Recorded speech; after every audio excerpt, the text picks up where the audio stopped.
el marco histórico con personajes contemporáneos, es decir, si situamos, puesto que estos personajes tenemos constancia de ellos, ¿no? A través de otros documentos, podríamos hacer una pregunta simplificada en una palabra. ¿Romanos o judíos?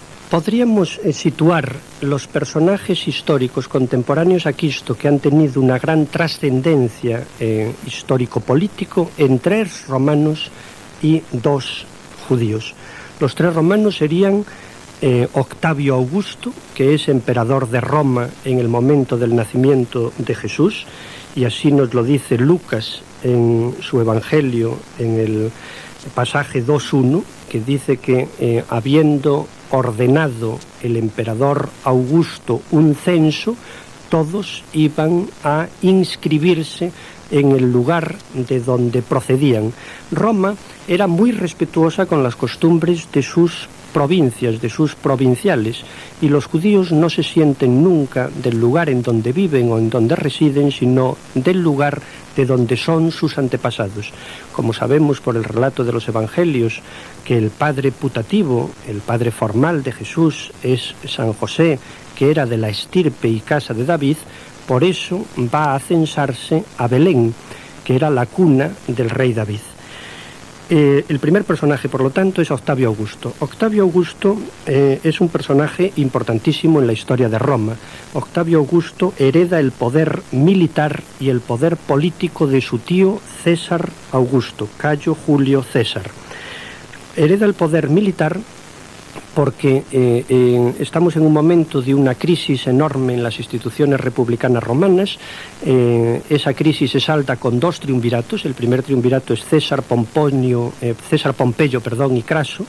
Licinio Craso sale muy pronto de escena y se quedan Julio César y Pompeyo, que se quedan repartiéndose el imperio de Roma en la parte oriental y la parte occidental.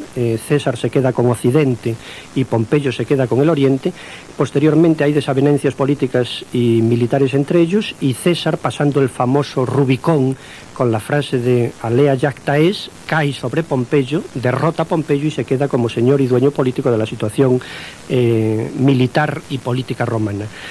Bien es verdad que César acumula tanto poder que en un momento determinado, por parte de las personas que pretendían defender las esencias republicanas, creen que la mejor manera de salvar a las instituciones republicanas es matar a César, y de ahí la conjura republicana contra César. Lo cierto es que, muerto César, el pueblo se queda huérfano y se pregunta, ¿después de César qué? Pues después de César le hereda el poder político un sobrino carnal suyo que se llamaba Octavio, que era un joven sin gran trascendencia, tanto política como militar, y que muy pronto hereda, por una parte, el poder político de César. César era el líder del partido llamado de los populares, que frente al partido de los optimates era el partido popular, frente al partido de la nobleza senatorial, y por otra parte, César tenía bajo su poder la mayor parte de las legiones romanas. Estamos en un momento en que el ejército romano ya es un ejército profesional, ya no es un ejército de levas o de reclutamiento forzoso, en donde se llama a filas a las personas por el hecho de ser ciudadanos romanos, sino que se les paga, son mercenarios, y juran fidelidad a su jefe militar. Bueno, pues la mayor parte de las legiones romanas están bajo el juramento de fidelidad a César. Cuando César muere, juran fidelidad a Octavio Augusto. Octavio Augusto se convierte pues en la persona más importante del poder político romano y comparte triunvirato con Octavio, Marco Antonio y Lépido. Lépido vuelve a salir de escena pronto y por lo tanto se repite la historia y se queda Marco Antonio con Oriente y Octavio Augusto con Occidente. Y vuelve a repetirse la historia en el sentido de producirse desavenencias entre estos 2 personajes político-militares. Y Octavio vence a Marco Antonio y se queda como dueño y señor de toda la situación política romana. En este momento, en la llamada era octaviana o paz augustea, un largo periodo de paz de 40 años y de gran prosperidad económica. Octavio es un personaje muy controvertido, tanto contemporáneamente, sus contemporáneos tenía grandes defensores y detractores, como después a lo largo de la historia. El primer historiador que nos habla de Octavio es Tácito, pero después todos ellos tienen distintas opiniones sobre Octavio. Unos dicen de que ha logrado la paz tan deseada por Roma después de 50 años de sangrientas guerras civiles y también la prosperidad prosperidad económica, y otros dicen que lo hace todo a costa de la libertas republicana. Desde Octavio Augusto la república ya no volverá a ser la misma. Bueno, pues en este marco político-militar es en el que nace Cristo. Octavio se había arrogado varias de las magistraturas republicanas, entre ellas se había arrogado la censura. Los censores eran unos magistrados republicanos en la República Romana que tenían por misión fundamental la organización y la inscripción del censo. El censo era, pues, la inscripción de todas las personas que tenían la condición de ciudadanos romanos, con sus bienes, y las personas que dependían de su potestas. Y Octavio ordena un censo en la medida en que quiere saber con qué habitantes cuenta el poder político romano. En este marco es en el que nace Cristo. El segundo personaje romano, así importante que... Tres decenios después, no sabemos exactamente la fecha exacta, pero sabemos que se va a producir la pasión de nuestro Señor. Alrededor de los 30 años, Cristo va a morir, y muere bajo el poder de otro emperador, que es Tiberio Julio César. A Tiberio Julio César se refiere a él Lucas también cuando presenta la vida pública de Cristo. Es decir, después de habernos narrado el Evangelio de la infancia, Lucas 3:1 dice que siendo emperador Tiberio, y después presenta al procurador gobernador de Siria, y después presenta a las autoridades políticas judías, que eran Anás y Caifás, y siendo pontífice en ese momento Caifás. Entonces ha situado también el marco histórico. Tiberio era hijastro de Augusto, era hijo de su mujer Livia, y Augusto le obligó a repudiar a su mujer Agripina, la mujer de Tiberio, para contraer matrimonio con Julia, que era hija de Augusto, y por lo tanto se convierte en su yerno. Y sucede Augusto en el año 14 después de Cristo. En la era cristiana, en el año 14, sucede Tiberio a Augusto. El tercer personaje es el gobernador. Roma había establecido un sistema territorial en donde cada una de las provincias estaba regido por un gobernador. La palabra gobernador es una palabra típicamente romana que después se recibió en el derecho público europeo. Se recibe a través de la Revolución Francesa y toda la organización del Estado territorial francés, con un poder muy central, o poder centralista, y que los gobernadores eran representantes del poder de la metrópoli, representantes del poder central. La figura del gobernador, hasta hace muy poquito, ha estado vigente y aún continúa, porque a pesar de que hay un acuerdo político por la supresión de la figura de los gobernadores civiles, todavía sigue vigente la figura del gobernador. El gobernador es el que representa el poder central. ¿Quién representaba el poder central en tiempo de Cristo en Palestina, concretamente en Judea? ¿Quién lo representaba? Pues lo representaba Poncio Pilato. Poncio Pilato es un gobernador, es un procurador romano que representa el poder de la metrópoli. Por eso, nuestra Santa Madre Iglesia, que es sabia, no solo por estar inspirada por el Espíritu Santo, sino por 2000 años de sabiduría humana, nos ha querido obligar, entre comillas, moralmente a los cristianos en la recitación del credo que contiene las verdades de nuestra fe, que Cristo padeció y murió bajo el poder de Poncio Pilato. Al decir todos los días los cristianos que padece y muere bajo el poder de Poncio Pilato, estamos afirmando el Cristo histórico, el Cristo enmarcado en un tiempo y en un espacio político determinado. Poncio Pilato es la persona que representa el poder de la metrópoli en Judea, que era una provincia del Imperio Romano. Habíamos dicho romanos o judíos, también hay personajes históricos judíos. Dos personajes, Padre Gago, judíos. Dos personajes que algunos no acaban de diferenciar suficientemente. Son dos Herodes a los cuales se refiere el Evangelio. El primer Herodes es Herodes el Grande. A él se refiere Mateo 2, 1, 18. Herodes el Grande es un idumeo, no es exactamente judío. Es un personaje que había ido a Roma para afianzar su poder, poniéndose en cada momento a la sombra del sol que más calienta. Así, en primer lugar, Herodes el Grande, y consta documentalmente, se hace amigo de Pompeyo, porque Pompeyo tenía el control, como he dicho, de la parte oriental en el primer triunvirato de César, Pompeyo y Craso, y por eso se hace amigo de Pompeyo, porque Pompeyo era el que le daba el poder sobre Palestina, porque en este primer momento sí que se puede hablar de Palestina como reino asociado. Posteriormente, cuando Pompeyo cae, fruto de la victoria de César, se hace amigo de César, y cuando César muere, se hace amigo de Augusto. Por lo tanto, siempre está al lado del poder, en cualquier momento.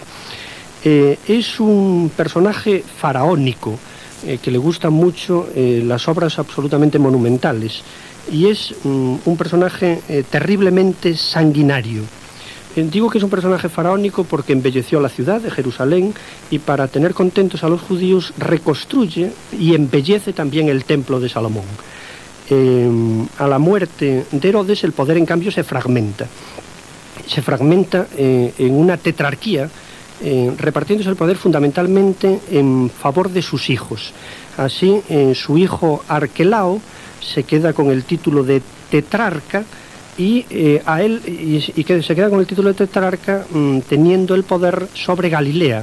A él se refiere otra vez el evangelista Marcos en 2:21, cuando dice que la Sagrada Familia, cuando vuelve de Egipto, se entera San José de que en Galilea reina Arquelao, hijo de Herodes el Grande, que si su padre era sanguinario, su hijo no le iba a la zaga, incluso creo que le superaba, y por lo tanto es por lo que teme ir allá.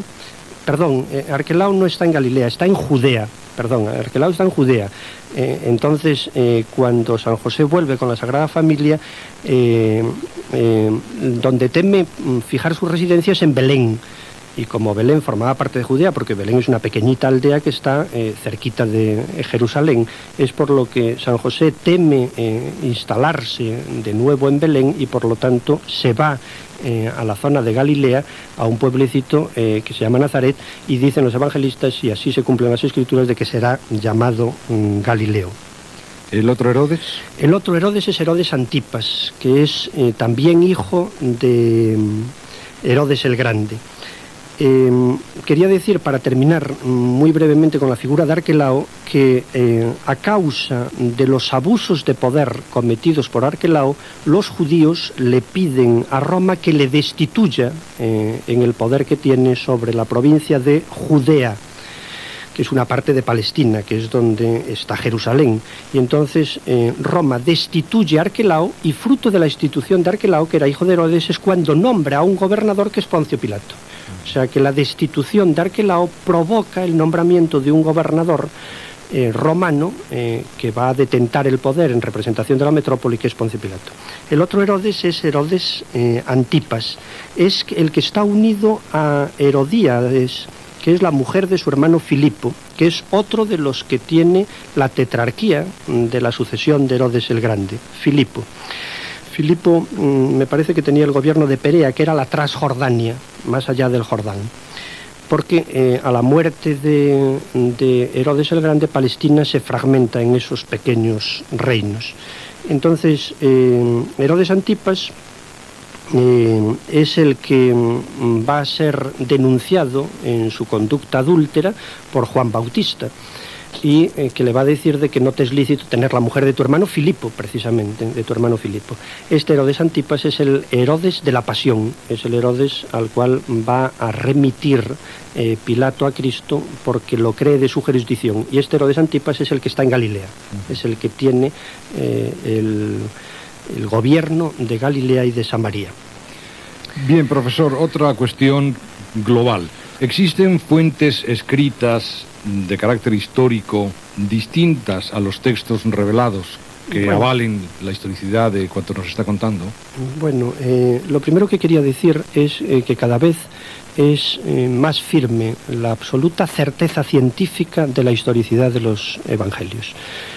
Durante un tiempo que ya ciertamente se ha considerado bastante pasado y pretérito, se ha considerado que la narración de los evangelios es obra, o han sido escritos a mediados del siglo II de nuestra era cristiana, incluso a fines del 2. Esto significaría de que los evangelios habían sido escritos por personas que no habían sido testigos oculares, en primer lugar, y por otra parte que sus destinatarios, las personas a las cuales iban dirigidos, pues tampoco habían sido testigos de los hechos que allí se narraban, como consecuencia de lo cual se solía decir, hoy absolutamente abandonado por considerarse en contra de las más claras evidencias científicas, se solía decir que habían sido como edulcorados por la tradición oral, que había querido presentar al personaje central de nuestra fe, que es Jesús, como un personaje no solo mítico, sino también misterioso, y entonces que parte de las narraciones evangélicas no había que tomarlas en sentido muy literal.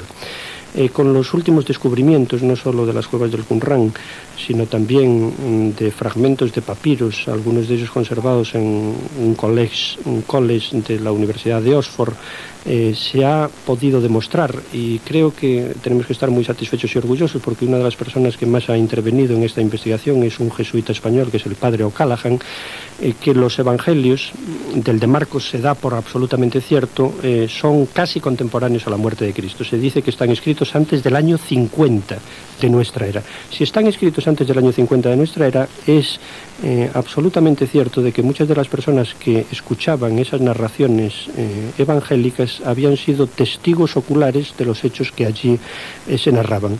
A mí siempre me ha parecido muy interesante el prólogo de Lucas, que es, según parece desde el punto de vista cronológico, en su composición el tercer evangelio de los llamados sinópticos, porque primero fueron Mateos y Marcos, que dice, cuando comienza a narrar, puesto que muchos han intentado componer un relato de los acontecimientos cumplidos entre nosotros, según nos han transmitido los que desde el principio fueron testigos oculares, me ha parecido también a mí, después de informarme exactamente de todo, desde los orígenes, escribirte ordenadamente, óptimo Teófilo.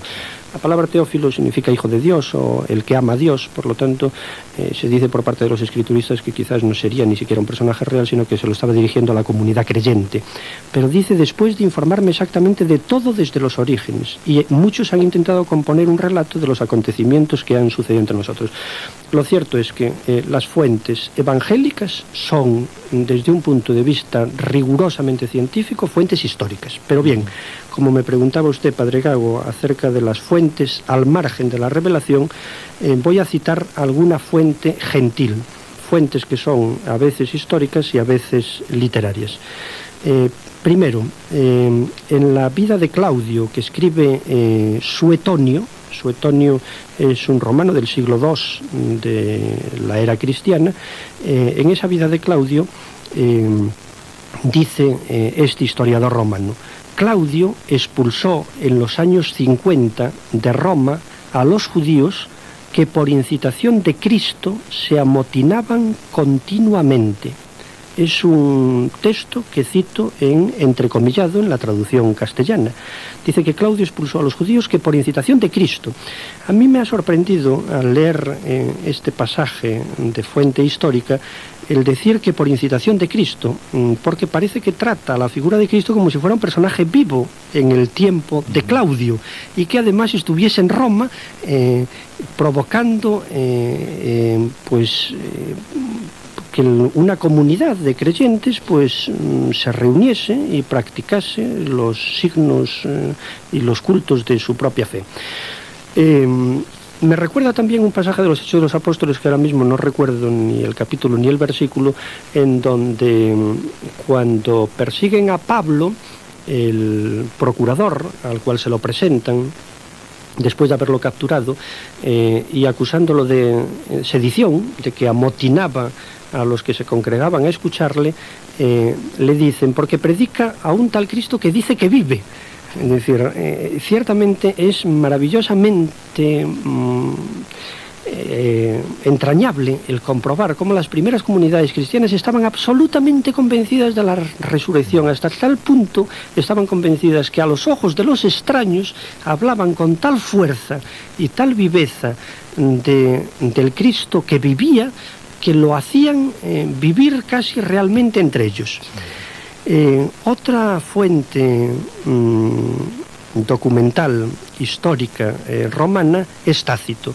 Tácito tiene una de las obras más importantes para estudiar la historia de Roma de su tiempo, que son los Anales de Tácito. Bueno, pues en esta obra Tácito es un escritor y un romano que nace en el año 75 después de Cristo y muere en el 120, y su obra principal son los Anales. Pues a propósito de la persecución que lleva a cabo Nerón contra los cristianos, Tácito en sus anales va haciendo un repaso de los principales emperadores de la época llamada del Principado, que es desde Octavio Augusto. Primero son los emperadores de la dinastía Julia Claudia, después la dinastía de los antoninos y después de los severos. Bueno, pues va tratando a cada uno de estos personajes, que ciertamente hay que decir que si Roma sobrevivió es porque tenía entidad por sí misma para seguir llevando el peso de la historia, y no por sus gobernantes, que han sido en los primeros siglos al menos bastante degenerados, todos ellos, y absolutamente neuróticos o locos, ¿no? De Nerón escribe Tácito: llevaban el nombre de cristianos un grupo de fieles que existían y que se reunían en Roma por un tal Cristo, dice Tácito, y a continuación añade que fue mandado ejecutar con el último suplicio por el procurador Poncio Pilato durante el imperio de Tiberio. Yo creo que es muy importante resaltar de este texto dos partes perfectamente diferenciadas. Primero, que existía un grupo de personas que en Roma se congregaban para dar culto a su religión. En Roma, en tiempo de Nerón, existía un principio de tolerancia religiosa, es decir, Roma era una metrópoli cosmopolita a donde llegaban personas de todos los lugares del mundo, por entonces conocido, y cada uno de ellos traía sus credos, sus religiones. Roma fue siempre muy tolerante con los credos religiosos de las personas que vivían bajo el poder de Roma, aunque no fueran ciudadanos romanos, porque no todo el que vive en Roma llega a tener más de 1 millón de habitantes, pues era ciudadano romano. Es más, la ciudadanía romana hasta el tiempo de Caracalla es un privilegio, son muy pocos los que tienen la condición de ciudadanos romanos, pero Roma es muy tolerante. La persecución de Nerón no es una persecución institucional, sino una persecución personal, circunstancial y coyuntural, muy concreta y muy determinada. Bueno, pues dice que hay unos que se llaman cristianos por un tal Cristo, pero Tácito, que es un historiador, se preocupa de investigar las fuentes y de consultar los archivos imperiales para tratar de averiguar quién era ese Cristo que había dado nombre a una nueva secta, entre comillas, pero para ellos secta, que se llamaban cristianos, que como sabemos el nombre de cristianos fue por primera vez utilizado en Alejandría, y dice que fue mandado ejecutar con el último suplicio, con la pena capital. ¿Y por quién?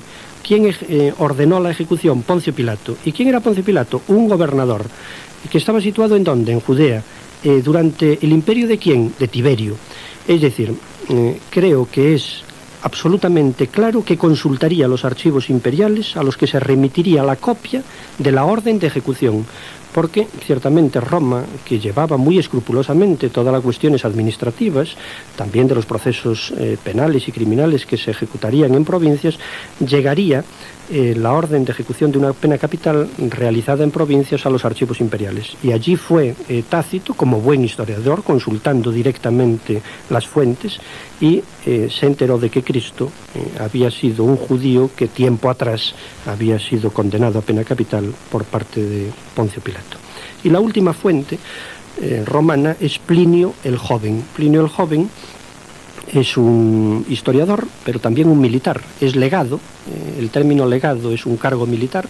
Hay centuriones, tribunos y legados. Legados son, pues, los oficiales de rango superior. Es un legado de Bitinia. Bitinia es una provincia romana que está situada en el noroeste del Asia Menor, a lo largo del Mar Negro.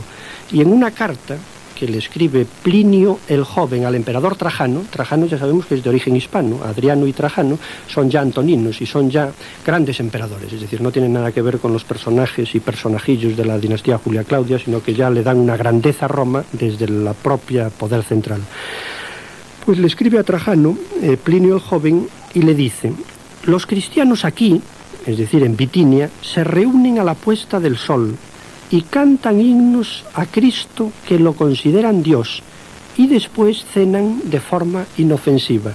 la verdad es que también resulta entrañable comprobar cómo los cristianos pues serían bien considerados en las comunidades, gente pacífica, gente que tiene muy claro que el único Señor, el único Dominus, el gran problema que va a tener después el cristianismo en el Imperio Romano es cuando el imperio se convierte en un poder absoluto y además el emperador toma las formas político-religiosas de las monarquías orientales, cuando el emperador no solo asume poder político sino también poder religioso y además se hace él mismo como representante de la divinidad. Es en tiempo ya de Diocleciano, en mitad del siglo III después de Cristo, cuando el emperador se erige como representante de la divinidad, ordena que se erijan templos en su honor y ordena que todos sus súbditos, se acaba de hablar de ciudadanos, el individuo deja de ser ciudadano porque deja de tener participación en la vida pública de la comunidad, no tiene ninguna importancia su participación, sino que todo el poder es un poder desde arriba, un poder imperial, un poder absoluto, un poder concentrado en manos del emperador. Cuando este emperador ordena que se dé culto a su persona, es cuando los cristianos no doblegan, y fruto de no doblegar, diciendo el único Dominus, el único Señor para nosotros es Dios y por lo tanto no estamos dispuestos a dar culto a nadie, es cuando se organizan las persecuciones más encarnizadas contra el cristianismo, porque se entiende de que el cristianismo socava el poder imperial, en la medida en que no reconoce que el emperador es además un poder religioso al cual se le debe dar culto. Bien, después de esta extensa, precisa y rigurosa descripción del profesor Fernández de Buján, vamos a ir entrando en los aspectos ya más propios de estos días, que se refieren al proceso a Jesús en este paso de la pasión, en este momento de la pasión. Entremos, profesor Fernández de Buján, en el proceso a Jesús.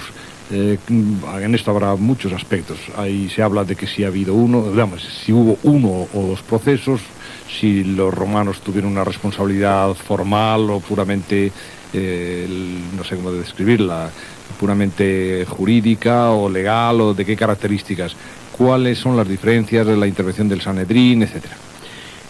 En primer lugar, Padre Gago, y con su venia y su permiso, quería decir de que con respeto sacrosanto me enfrento con los textos sagrados que narran la pasión y la muerte del Señor, para intentar arrojar siquiera un tenue haz de luz que ilumine desde el punto de vista jurídico el más ignominioso y el más inicuo proceso de la historia de la humanidad. Es el proceso de condenación al justo por excelencia. Y digo que con todo respeto pongo mis manos y mi entendimiento y ahora también mi palabra sobre estos textos sagrados, porque son textos sagrados, no son textos solamente objeto de lucubraciones científicas, porque en ellos se narra la pasión del Señor, que yo como creyente quiero decir de que son quicio, por así nos lo dice nuestra Madre Iglesia, quicio y clave de nuestra redención. El apresamiento y el proceso de Jesús es un hecho también documentado. Parece que todo debe comenzar con el propósito, la resolución definitiva. De hecho, los evangelios nos narran que había ya varios intentos por parte de las autoridades políticas y religiosas de Jerusalén de aprender a Jesús. El proceso, digo, y la resolución, el propósito, perdón, y la resolución definitiva de apoderarse de Cristo con el propósito de darle muerte. Nos lo cuenta Mateo en el capítulo 26, versículos 1 a 5. Es el inicio de los versículos que narran la pasión de nuestro Señor. Y dicen los evangelistas que el expediente de la prisión de Jesús se lleva a cabo a través de la traición de Judas. Situándome históricamente en aquellos momentos, intentando meter mi cabeza en aquellos tiempos y en la cabeza también de los apóstoles, recuerdo que se decía en el Evangelio que los apóstoles trataron de disuadir durante varias veces y por varias ocasiones a Jesús de subir a Jerusalén.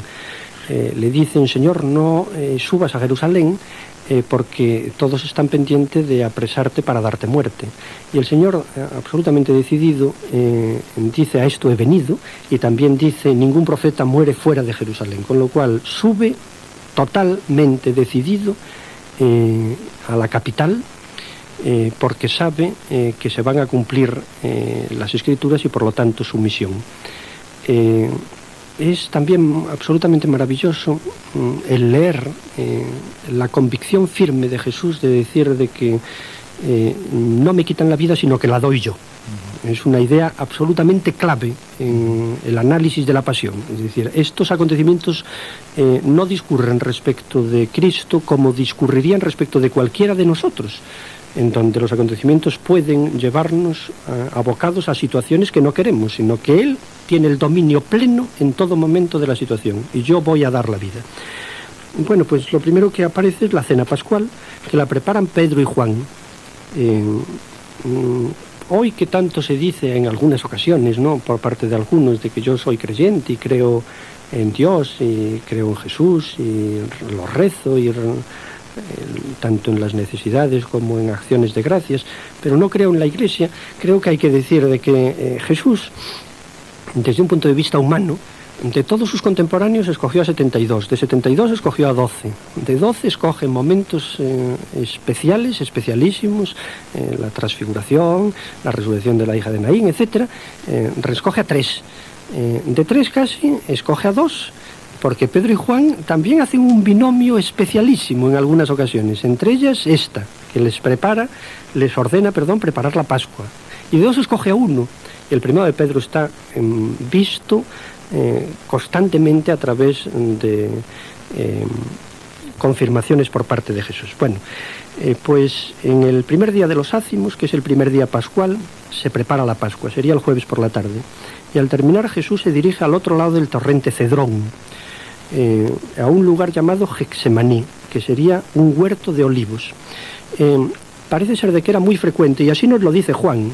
Cuando digo parece ser, no es una hipótesis pía, sino que también está documentada en los evangelios, que Jesús se retiraría con cierta frecuencia cuando iba a Jerusalén, después de haber predicado, a lo mejor durante todo el día en el templo, pues se retiraría a descansar con sus discípulos a este huerto de olivos, que hace muy poquito, una preciosa tercera de ABC, se titulaba Al otro lado del torrente Cedrón, de Torcuato Luca de Tena, y decía que le daba también una gran paz y una satisfacción enorme pensar de que algunos de los olivos que todavía estaban plantados allí los habrían visto los ojos de Jesús. Desde allí Jesús habría presentido días anteriores la destrucción de la ciudad. Sabemos que en los discursos que tiene Jesús con los apóstoles, diciéndoles pues todo lo que va a pasar, haciéndole predicciones, pues hay 2 momentos que están unidos y no suficientemente también diferenciados, que son los momentos inmediatos siguientes a su muerte, que son la destrucción de Jerusalén por parte de los judíos, y los momentos de los días finales, de los discursos escatológicos. Bueno, pues llegarían allí al huerto de los olivos y allí tendría lugar la prendición. Y dice que llega una turba armada de espadas y garrotes, y dice que esa turba es enviada por los príncipes de los sacerdotes, y así nos los confirman los 4 evangelistas.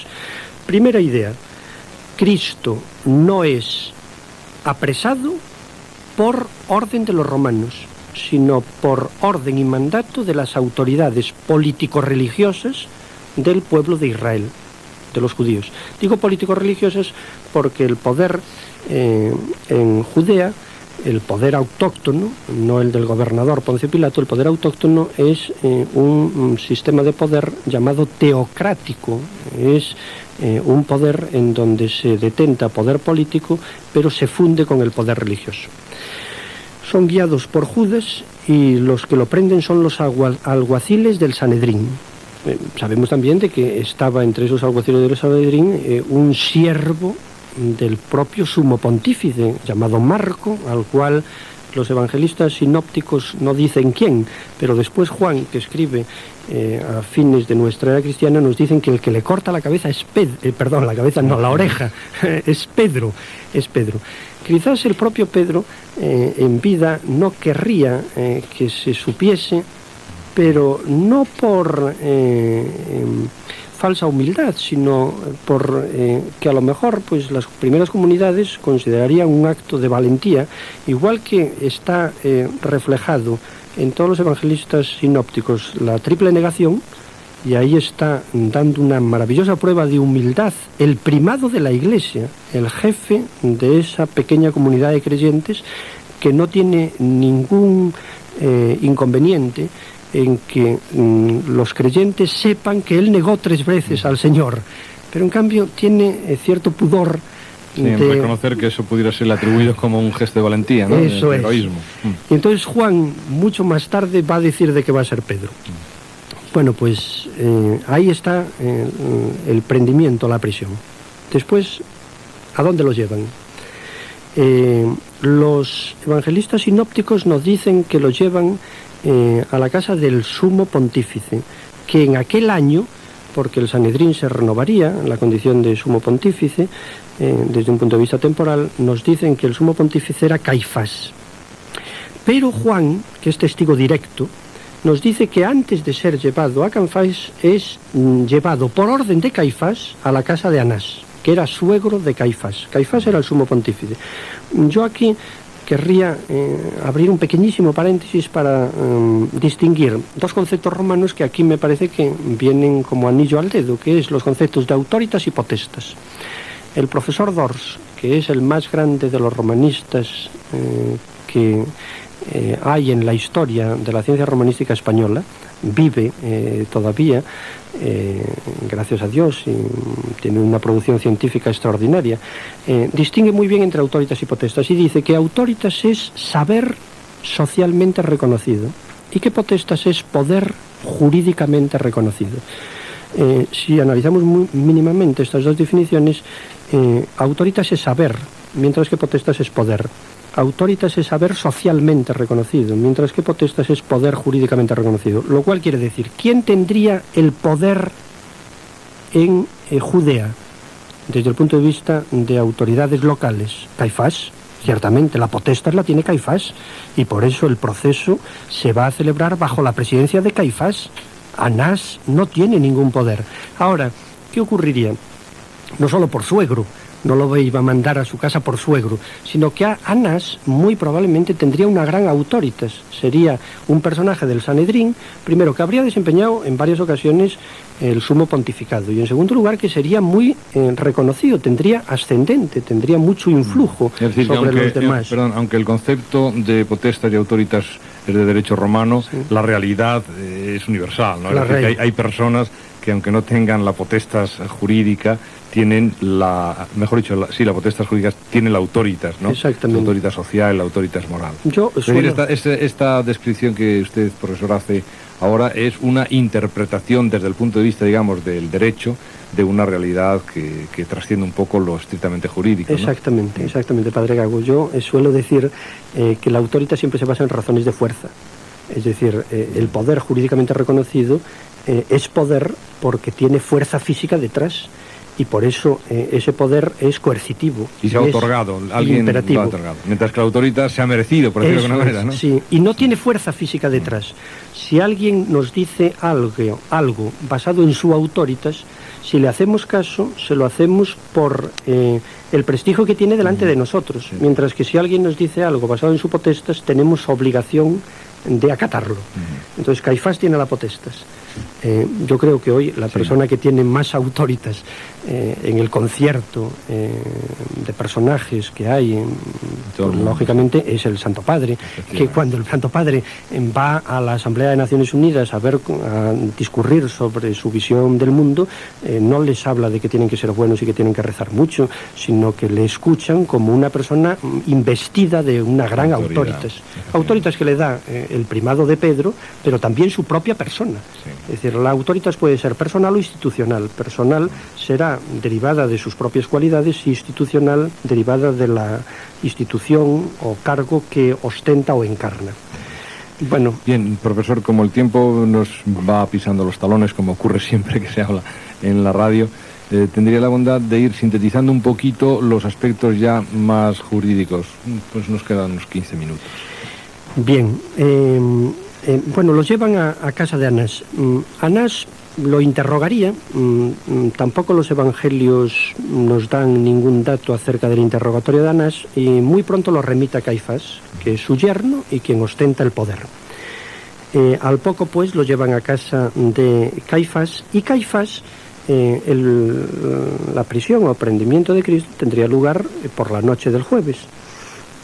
Caifás, para ganar tiempo, convoca de manera oficiosa al Sanedrín en su casa, en su propia casa, en la casa de Caifás, y esto, pues la triple negación de Pedro se produce en el atrio de la casa del sumo pontífice, o sea que no es en un edificio público, sino en el atrio de su propia casa. Entonces convocaría, quizás a lo mejor no convocaría todo el Sanedrín, sería muy probable que convocase a, primero, personajes con los cuales él contaba y estaban en la conjura contra Jesús.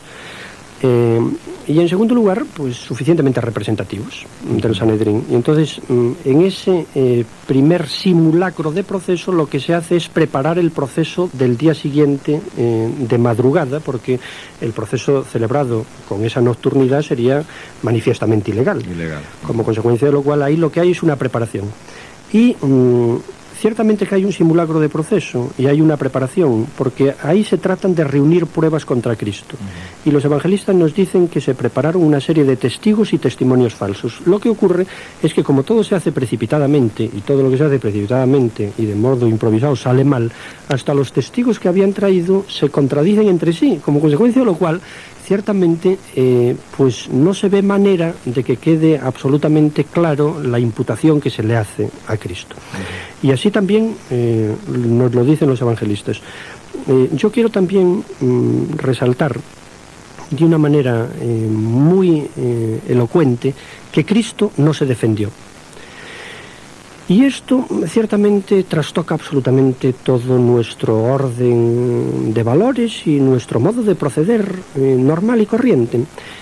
Esto no quiere decir de que los cristianos no tengamos que defendernos frente a una acusación injusta, pero sí que quiere decir de que en determinados planos superiores el orden natural de las cosas queda trastocado por el orden divino. Yo creo que siempre es el plano de las bienaventuranzas, ¿no? Dichosos los que lloren, dichosos los que pasan hambre, dichosos los que son perseguidos, como dichosos. Ciertamente son maldiciones desde un punto de vista humano que se transforman en bendiciones y en formas de alegría desde un punto de vista sobrenatural. Es decir, estamos en un plano sobrenatural y Cristo pues está en ese plano sobrenatural, y Cristo no se defiende frente a las acusaciones más inicuas. Y lo dicen todos los evangelistas. Es esa frase tan lacónica como elocuente: Jesús callaba. El Jesús callaba, ciertamente da para muchas horas de meditación. Jesús callaba, no decía absolutamente nada. Va a callar delante de tres personajes. Calla ante el Sanedrín, cuando se le hacen las imputaciones falsas. Calla ante Pilatos, y después hablaremos de ello, y va a callar también ante Herodes. Va a callar en las tres ocasiones. Lo único que Cristo afirma o confirma o ratifica es que ante ese cúmulo de acusaciones injustas, yo creo que el sumo pontífice se pondría nervioso de ver cómo avanza la noche y ellos no avanzan en su resolución o en su propósito de tener una condena de muerte para el día siguiente. Y entonces ese silencio de Jesús, hay que decirlo, estaba predicho ya por Isaías, cuando dice: como oveja llevada al matedero y enmudecida al trasquilador. Es el silencio elocuente de Cristo. Bueno, pues avanza la noche, y ante tal cúmulo de despropósitos que allí concurren, se pone nervioso el propio Caifás y todo el Sanedrín, y entonces el pontífice se levanta y exclama: te conjuro, por Dios vivo, a que digas si tú eres el bendito, el Hijo de Dios. Pues lo dicen todos los evangelistas. Y Cristo, que había permanecido callado, ahora contesta: tú lo has dicho. Ante esta afirmación de Jesús a una pregunta tan directa: te conjuro por el Dios vivo, si eres el bendito, el Hijo de Dios, y Cristo dice: tú lo has dicho, entonces Caifás rasga sus vestiduras en señal de reparación. Ya decía un salmo: no rasguéis vuestras vestiduras sino vuestros corazones.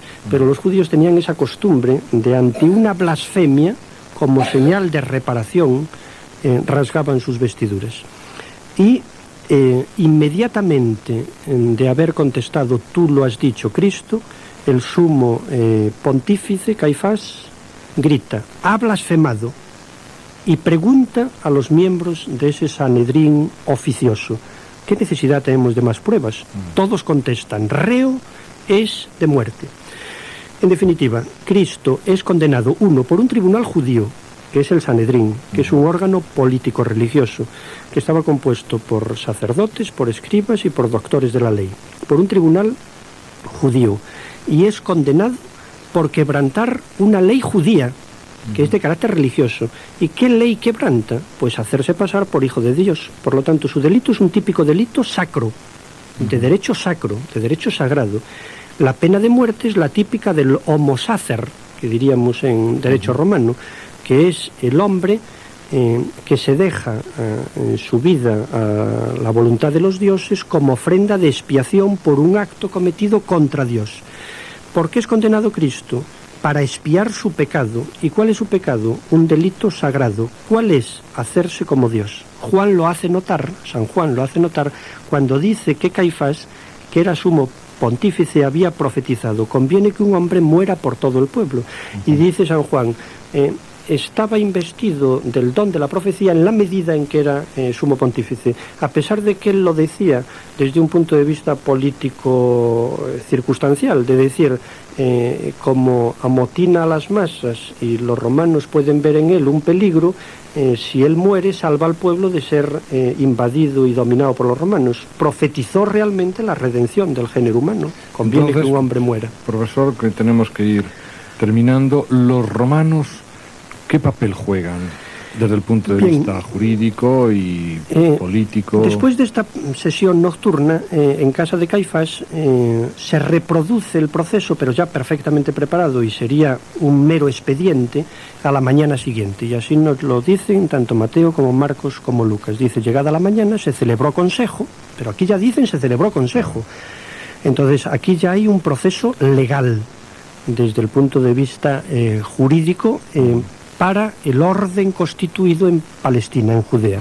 Entonces ese consejo acaba con una pena de muerte, está todo programado y a priorísticamente determinado. Una vez que la condena es impuesta por parte del tribunal judío, queda la ejecución, porque una cosa es condenar a muerte a una persona y otra cosa es ejecutar la pena capital. En los países en que se mantiene pena de muerte, algunos estados americanos, y lo vemos muchas veces en las películas bien hechas de cine negro, una cosa es la pena de muerte impuesta por un tribunal y otra cosa es la autorización de la ejecución de la pena de muerte. Siempre que salta a los medios de comunicación social, la noticia no salta de las penas de muerte impuestas, que son por miles en los estados americanos, sino de las penas de muerte ejecutadas. Entonces da orden el gobernador de un estado para que se ejecute una pena previamente impuesta. Bueno, pues mutatis mutandis, salvando las distancias históricas, algo así pasaba en Judea.